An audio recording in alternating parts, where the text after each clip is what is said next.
hearty welcome to one and all. This is episode 143 of the Confessions of a Not So Dangerous Mind podcast. I'd like to thank you all for spending some of your Saturday afternoon with me here in New York. And if you check out this episode on the YouTube channel, enjoy it. Haven't done so already, please click like, subscribe, comment, turn on those notifications. Or if you catch this episode on the audio platforms such as Spotify or iTunes, same general rule applies. Click like, subscribe, share, and turn on those notifications. So there are certain filmmakers, the exalted few, the upper echelon, if I'm asked, who are the greatest living filmmakers? And you'll hear names like Spielberg, Scorsese, Cameron, Tarantino, Christopher Nolan, maybe Darren Aronofsky, David Fincher. But these are the kinds of names we'll throw out, Francis Coppola. And then there are filmmakers who, talent-wise, are on that level, but maybe just haven't had quite the same kind of career, Brian De Palma being one example. And then there are those who, when they've hit it right, they're every bit the equal of the masters. And one of those filmmakers is Barry Levinson, an Oscar winner for Best Director, was nominated for Best Director another time. And today is Barry Levinson's 82nd birthday.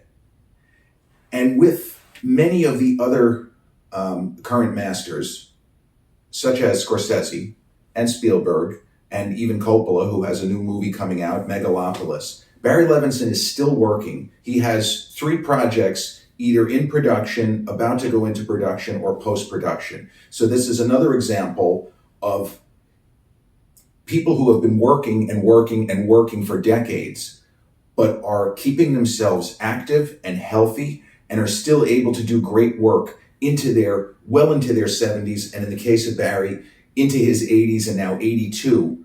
And I just love to see it. It's so great to see. I mean, there's a story that the famous Golden Age Hollywood director, George Cukor, when he was 82, and people were going berserk that they were going to they can't get insurance on this guy. Well, now they can. Just as they could get insurance on 93, about to be 94-year-old Clint Eastwood. People are living longer, stronger. They're living longer, better. And I didn't realize that Barry Levinson was still working. And when I found that out, well, that was really good news. And he's done solid work recently. The TV show Dope Sick, directed a couple of episodes. So he's somebody who never really went away, but there is a enormous variance in his work, more so as he's gotten older and presumably has had less pick of the best projects. But for example, he did the movie about Jack Kevorkian with Al Pacino, which got a lot of acclaim, called You Don't Know Jack. And he did another movie with Pacino about Joe Paterno, the famous and now unfortunately infamous Penn State college football coach. But Barry Levinson is a filmmaker I have discussed on the channel, but I didn't actually focus on him, more on a couple of the films he was responsible for. One being The Natural, which I very recently talked about in terms of the extraordinary performance by a guy who is not known as a great actor, Robert Redford, and by somebody who is and has been thought of as a great actor, Warren Beatty, and what he was able to do in Barry Levinson's Bugsy. That was the second of the 2 Barry Levinson Best Director nominations, by the way. And if I'm asked the question, given that James Cameron was not nominated, I still can't get over that. For Terminator 2, he's the reason why Best Director awards, that's an example of why this award is invented. When you have a filmmaker who is at the absolute top of his craft and doing Hollywood things as well or better than we've ever seen, on the spot, stunt work during production, blending in computer graphics better than anyone ever had, getting maximum bang for his buck, spent a ton of money, got a ton of money. No Oscar nomination for Terminator 2. But out of the filmmakers who were nominated, I love Jonathan Demme, Long Island native. I believe Barry Levinson's direction of Bugsy was better, and he probably should have won his second Best Director nomination. But that's just my opinion. So Barry Levinson had the ability and has shown an ability to make movies that are intimate and small in scope and also broad, but while keeping an intimate feel that we're learning about people and not just shit blowing up real good. And it's not every filmmaker, even successful ones, who've shown the ability to do that. And his first big film is an intimate drama called Diner. And it's a movie that's now more than 40 years old. And I guess you could call it a cult film, but to call it a cult film takes away from it. There's just a lot of people who love that movie. And that's why I don't know that I like to say cult film, because the film got great reviews when it came out. And there were a lot of people saying, hey, this is a new, young talent. He was still in his 30s. This guy is great. And you had some actors who went on to be huge stars in that movie, from Mickey Rourke and Steve Guttenberg and Paul Reiser and people like that in the film. Kevin Bacon, I think, was in the movie, who went on to have great careers. But they were all so distinctive. And it's the thing, when you have very talented actors together, sometimes it doesn't work. But in that movie, when you had those young, incredibly talented performers, and they make movie magic. And in Natural, I'm not going to go over again. It's easily a top 5 sports film. One of the all-timers. Absolutely love it. And a gorgeous film, shot a lot of panoramic, vista-type shots, homespun, old-school Americana, lots of shots of farms, golden-hued sunshine, sunrises and sunsets on a farm, dew forming on the winter wheat, all of this sort of stuff. He gets so many things right in that movie. Now, many of you and I were fans of the, unfortunately, late Robin Williams. And Robin Williams, there was talk when he did the movie Moscow on the Hudson of taking him seriously as a dramatic actor. He plays a young potential Russian emigre coming to New York City. Good Morning Vietnam established Robin Williams as something other than a really funny guy who had a little bit of dramatic ability. In that movie, he showed a pretty dazzling array of skills. And it's always tricky, and other filmmakers have talked about this, because the two of them, they made a movie in the early 90s called Toys, which was not successful. It's one of those films that looked good on paper, and you understood what Levinson was trying to do and why Robin was interested in the property, but it just didn't work. It didn't work. It was too, what we call, heavy-handed or ham-fisted. But filmmakers who work with Robin Williams talked about how sometimes you just can't let him go, and other times you can. And Good Morning Vietnam was one of the best examples. I would argue Patch Adams, no good. I know it was a hit. Patch Adams, I think, is terrible. And it's just not in any way good. Whereas Awakenings, also set in the world of medicine, a lot of scenes, depressing shots of people in hospitals dying or dealing with horrible conditions, works perfectly. But Robin's, a lot of his ad-libbing, it just doesn't work. But Good Morning Vietnam tells a Vietnam story from a different angle. It's not really a combat film. It's about a DJ. His name is Adrian Cronauer, the real guy. And Robin obviously embellished. He wasn't as much of a clown as far as his on-radio persona as what Robin shows in the movie. But it gave the great comic, and then the great actor, and the great dramatic actor, and ultimately Oscar winner for Good Will Hunting a decade after Good Morning Vietnam. It gave him a platform to really show his stuff. And whatever balance Levinson was trying to hit with Robin's performance, just think about it. Robin's in almost every, major scene. And I know most of you don't really think of this or give a shit about this, but there are movies where the director is not always with the primary actor. There's all kinds of different things. It's second unit. The two guys spent a ton of time together shooting this film. And they got the balance just right between Adrian Cronauer, the radio entertainer, and the real guy, as played by Robin, dealing with very, very heavy and serious shit as the events of the story and tangentially the events of the Vietnam War are swirling around him. And this was a movie that it got a lot of acclaim, and Robin got a ton of acclaim. There was some talk he might win Best Actor. That obviously didn't happen. But it showed that Levinson was not afraid to take chances, that he wasn't only going to, well, now that he had Redford, I can just cast movie stars. Or when he did Tin Men, he had like Richard Dreyfuss, maybe, you have like a Danny DeVito, but that he was willing to do something else. Because there is another version of The Matrix in which Danny DeVito could have played Adrian Cronauer. Like, if they were going to go with that kind of rapid fire, funny, somewhat diminutive comic actor, could have easily gone with Danny, worked with him again. But he went with Robin, he took a risk, and that risk was rewarded. Now, the movie that, if you put a gun to people's heads, metaphorically speaking, I'm not advocating violence in the name of, movie crimes or whatever we want to call them. But when the typical, let's say, Gen Xer or even Boomer movie fan, because I hate to say, a lot of people under 35 have never heard of this guy, even though they've seen his work, unless they happen to be looking at the screen. For example, if they watched a few episodes of this new recent TV show, Dope Sick, and said, oh, Barry Levinson, I wonder who that is. How does a guy get to direct an episode of this TV show that I'm watching, or whatever it might be?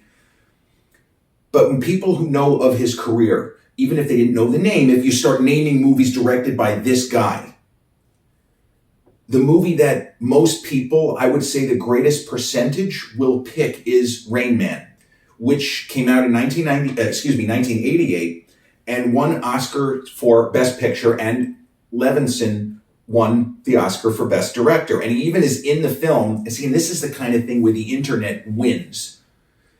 Because I watched the movie and I didn't know that the director was in the movie, that he plays one of the doctors at Walbrook. That's the institution that Dustin Hoffman's character of Raymond Babbitt, that's where he lives. This is where his whole life is. And Levinson he's really good. You'd think that he was an actor. I had no idea what I was looking at. I just remember thinking, man, whoever played this doctor is very, very good. He's reading his lines perfectly. This is terrific. And he has a fantastic scene with Dustin and Tom Cruise as the brother late in the movie.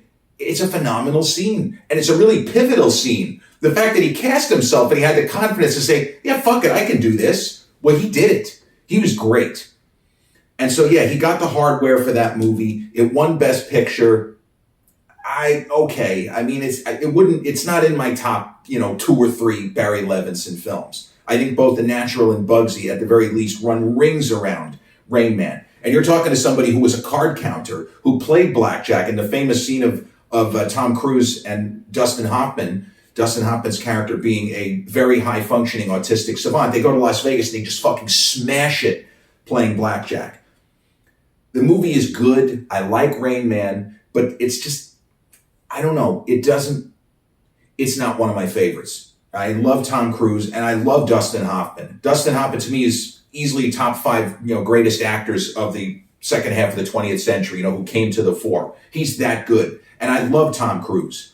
Again, as a performer, as a movie star, as somebody who has helped to continue to build the Hollywood machine, for better or worse. But somebody who has had a great eye for material, and even as a very young man, not that long after the huge success of Top Gun, that Tom Cruise decided to take a chance. Took a chance making the movie Cocktail same year. It was a hit, but it sucked. But he decided to take a chance and make like a movie with what he would have considered, this Levinson is a little bit of an auteur director. Yes, he's working within the studio system, but he has very particular vision of what he wants to do, and I want to work with this guy. So that's another thing I liked about Cruise, that he always was able to find a balance between art and commerce. And oddly enough, one of the producers of Rain Man, I think it was Peter Guber, one of the producers, but he basically said, you've got to make Top Gun before you make Rain Man. And even if Guber wasn't involved, the quote applies to the fact that in Hollywood, you can't do both and be respected, because if you just make artsy movies that don't make money, you're not going to last. And if you just make crap, you're also not going to last. And Tom Cruise, as a very young actor, understood this. And it's to Levinson's credit, he gave him a shot. Because we don't know what Barry Levinson was thinking when he watched Tom Cruise in the movie Legend. He said, this kid sucks. Maybe he didn't like The Color of Money, a Scorsese film.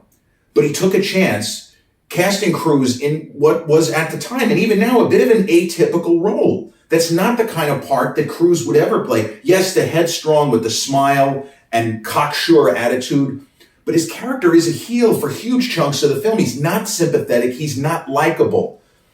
But Levinson elicits a great performance out of Tom Cruise in that movie. And I would argue that he could have easily gotten a Best Actor nomination. It's a film, speaking of Jonathan Demme, Tom Hanks won Best Actor for Philadelphia. Sorry, Denzel Washington is better in that movie because his character actually grows and changes, and we feel the gears turning and the machinery in this character of Joe Miller in Philadelphia. Tom Hanks' character is just, he's a great guy.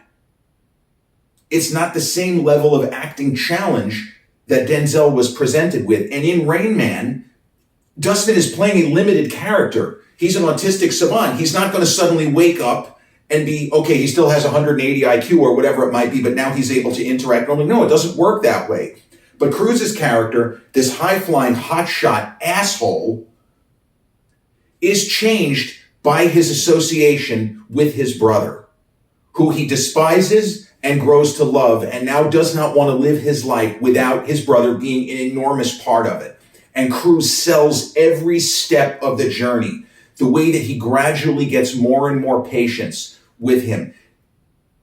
It's just a great performance, and it's to Levinson's credit. And look, when he ended up winning Best Director, because Sir Alan Parker, who did Angel Heart, top 5 all-time favorite movies for me, but Sir Alan Parker, Up from Mississippi Burning, there were a lot of people saying that that was a little bit of a trickier film. Maybe he'll win Best Director. Accidental Tourist, Lawrence Kasdan, who I've often talked about on the channel. For example, he did Grand Canyon and Body Heat, which I just talked about.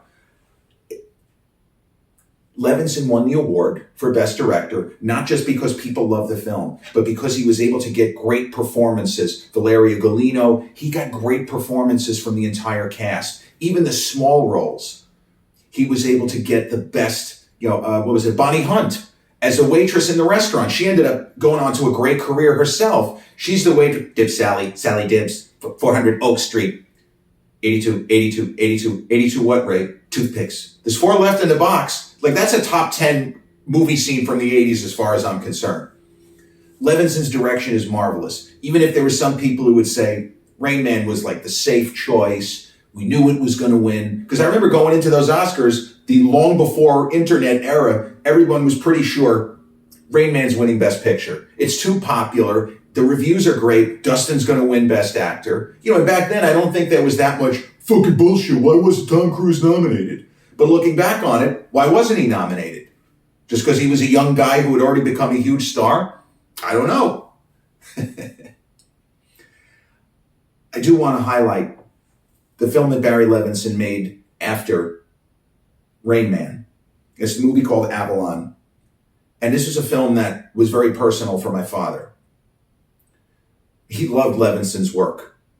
Dad watched The Natural probably 20 times. He was a big fan of Diner because it got the details of sports fandom exactly right. That was one thing that Dad always enjoyed, when movies would portray sports fans and do it a certain way that he could identify. Not in a movie way, but in a reality land way. So the movie Avalon deals with Jewish immigrants. And to be more precise, Jewish immigrants who build a business and then see that business destroyed by a terrible fire.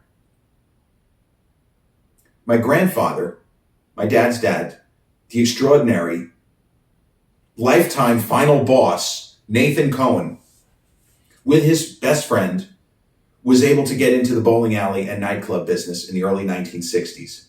And my grandfather was somebody who had worked well below his station for decades. This was a guy, if he had had my advantages, socioeconomic advantages, he would have been a doctor, he would have been a lawyer, he would have been a banker, he would have done anything other than be somebody who just was really good with his hands. Not that there's anything wrong with being MacGyver, but it didn't pay as well then as maybe it would today if you had the incredible 10 digits that my grandfather had. But they got into the bowling alley and nightclub business, and they were cranking away an incredible living through the 60s. The grandpa had been in debt, they had to take out a loan, whatever. And they were on their way, and then there was a terrible fire. And I know that when Dad saw this movie, he wasn't expecting that because he didn't have the internet. He knew that it was a movie about Jewish immigrants getting into business and, trying to make a life for themselves in America. Cliche city, but true for so many different people over the generations. And especially people who came over in the early part of the 20th century, like Nathan Cohen's family. Now, I think they may have come late 19th, but it's the same concept. In the case of my grandfather, they were fortunate. They had disaster coverage of some sort, and they were able to rebuild the bowling alley and the nightclub, literally brick by brick. There but for the grace of God go I and my forebears. But in the world of the movie, the devastation, the feelings of, this just isn't fucking fair. And sometimes life deals you a terrible hand, as it dealt my grandfather a terrible hand. Somehow they got through it. They were protected. They had exactly the right kind of coverage to rebuild. Because it's not like they were rolling in dough and just had countless tens of thousands of dollars at the ready, because they didn't. Without that coverage, they were out of business. And Grandpa would have had to go back to making airplane parts by hand or doing something on that order. Dad watched that movie probably 6 or 7 times. And I know that it hurt him and the memories of that awful time in their lives where the bowling alley and a nightclub burned down and nobody knew who did it. It was never proven to have been arson. We don't know. Sometimes terrible things just happen. And that was the best that anyone could discern of that awful fire that took place in Woodmere. I think it was 1968 or 69. Sometimes terrible things just happen. And in the world of the movie Avalon, a terrible thing, the same terrible thing, happens. His next movie was Bugsy, which I have discussed on the channel. It is an extraordinary film. It has a bizarrely low IMDb score. I don't know what movie. The people who would rate this as anything other than a masterpiece and an incredible film about a visionary who you would never expect to be a visionary because he was a mobster and a brutal killer and a skirt chaser who was really had to have been even worse than as portrayed by Warren Beatty. The film is riveting all the way through, and it is such a beautiful reconstruction of a time period. And we see it in movies, other mob movies like The Godfather and Sergio Leone's Once Upon a Time in America. Bugsy is one of the most gorgeously shot, lensed, clothed production design movies I have ever seen. And I will pat myself on the back and say, I have seen a lot. I have. And I've studied a lot. And Bugsy is incredible. Levinson's direction, his instinct for knowing how long to hold shots during production, and then the editing afterwards. Like, he shot scenes in such a way in a lot of these movies where it probably wasn't that difficult for the editor. He knew where to hold the camera, how far away from the actors, and he knew when to use more than one camera. Again, these aren't things you learn in film school. Spielberg could give literally a lecture on this because he didn't learn it in film school either. He just figured out, I think I got to put this camera here and that camera there. And then, again, magic. It's not something that can be taught. But Levinson was nominated, as I said, for Bugsy, didn't win. And I remember being pretty pissed off at those Oscars. So I had seen Silence of the Lambs. Silence of the Lambs, like Scorsese's Goodfellas and Scorsese's Raging Bull, is a movie I respect. If you ask me, is Silence of the Lambs a great film? Yes, it is. Jonathan Demme is a brilliant filmmaker, was a brilliant filmmaker. Talent level, he doesn't have to take a backseat to any of the other guys. From Coppola on down, Demme had the skill, and I would argue that Levinson was just about there in terms of skill and vision and ability to turn sometimes screenplays that probably had people scratching their head, wondering if it worked, into memorable motion pictures. Unfortunately, after that, after Bugsy, he still had great films in front of him, but his output, although he continued to work, he continued to really work. made a lot of movies that just weren't good. And that's when you kind of get into when somebody has maybe a slight box office disappointment, they're not offered the same projects. And as crazy as it sounds, Spielberg, there was a little tiny stretch in the late 80s, early 90s where he wasn't getting the best projects first. Where, in other words, that he wouldn't have the crack at the best projects first. So Levinson worked with Robin Williams again in the movie Toys. It's not good. You see what they were trying to do, it doesn't work. And then he did a movie that just absolutely bombed with Joe Pesci called Jimmy Hollywood. And I remember when that came out, and I mean, people at the gym almost 3 decades ago like, this movie fucking sucked. What the hell is Pesci doing? Well, I would have said, what the hell is Barry Levinson doing? You hate to see great filmmakers, and unfortunately Brian De Palma, the friend to Scorsese, Spielberg, Coppola, Lucas, he's their other best friend. De Palma's another guy who made a lot of really lousy movies until he made the kind of comeback with Carlito's Way and Mission Impossible. But you said to yourself, my God, this guy's so talented. Why are they giving him these shitty scripts? Because you got to stay busy. That's the thing in Hollywood. If you're, I don't want to say fortunate enough, but if you get into a position where you are offered projects where you don't need to audition or show a demo tape and they're just saying, hey, if you'd like to direct this, it's yours. You got to take it. You can't pass on everything because then eventually you're going to be left holding a bag and you say, you know, I don't have a job. I'm out of work. What am I going to do? So in the case of Levinson, he did the movie Disclosure, which was very controversial. It was based on the Michael Crichton novel about sexual harassment in the workplace, but it kind of flipped it around. It's not good. I saw it in theaters. It's not good. Michael Douglas and Demi Moore look great. Dennis Miller is hilarious in a supporting role, but the movie's not a comedy, so his character is kind of like misplaced a little bit. It tries to be provocative. It falls flat. It's not good. And I remember walking out of the theater that day being very disappointed. Now, looking at his, as we say, later filmography from the 90s forward, Wag the Dog is a movie that got a ton of acclaim. It's also not good. Great cast, you know, from Willie Nelson. Willie Nelson's a riot in the movie. But Dustin Hoffman doing a feature-length impersonation of Robert Evans, the famous, you know, Oscar-winning producer, one of the greats in the history of that particular field of movies, specifically Hollywood filmmaking. Evans, you could argue, was the guy, the greatest to do that ever. Wag the Dog as a movie just doesn't work. I don't think it's that good. It falls apart for me in the last, half hour, 45 minutes. He did the movie Sphere, which was another adaptation of Crichton, also with Dustin Hoffman and Sharon Stone. It's not good. I saw that in theaters too, and I walked out scratching my head. What the fuck did they do? This novel couldn't have been this bad. So it's one thing to work steadily, but sometimes you got to be more. You got to pick your projects better. And Sphere should not have ever been made into a movie. It just shouldn't have been. It wasn't good enough. I don't think the book was very good, and the movie it doesn't really go anywhere. It's sci-fi, underwater. It could be like The Abyss, but it's not. It's just not good. What I would say is Levinson's last great feature film, because I'm looking at some of the ones that I mentioned, and it's also a movie that was very controversial at the time. To me, the last great Barry Levinson film, unfortunately, you have to go back almost 3 decades. It's the movie Sleepers. And I'm going to close on this movie because you can look up his filmography. You can see that he has been working steadily. And some of the TV movies I mentioned, the I Don't Know, You Don't Know Jack, with Al Pacino as Jack Kevorkian, is fantastic. He did a movie with Mr. De Niro about the Bernie Madoff. I'm sorry. He made a Bernie Madoff film, which a lot of people liked De Niro's performance, but the Jack Kevorkian movie with Pacino is the best of, let's say, the last decade plus, in my opinion, of Barry Levinson's work.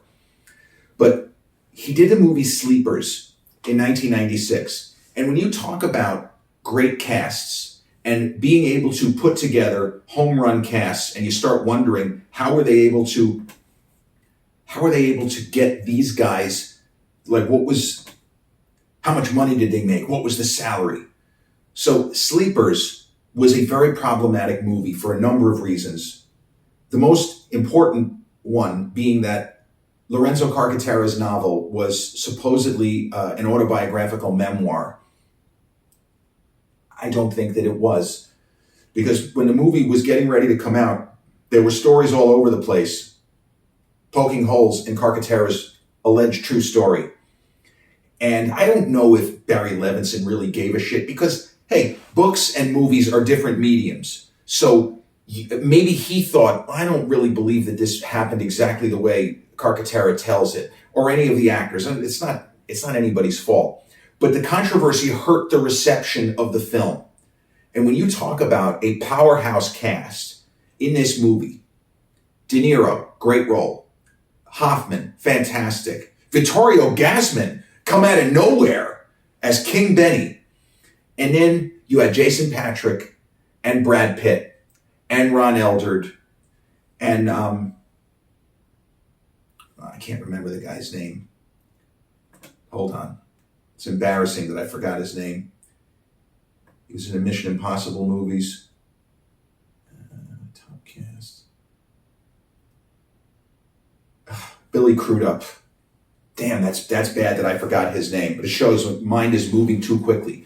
But the controversy hurt the reception of the film. And I've always believed that Sleepers was an Oscar-worthy movie. It tells a brutal, gruesome, grim story. So even if it wasn't exactly, because there's no question that a lot of this happened, but then you get into like the James Fry, A Million Little Pieces and all of that. Is it, you're allowed to call it a memoir? If it's this percent of it is true, I don't know.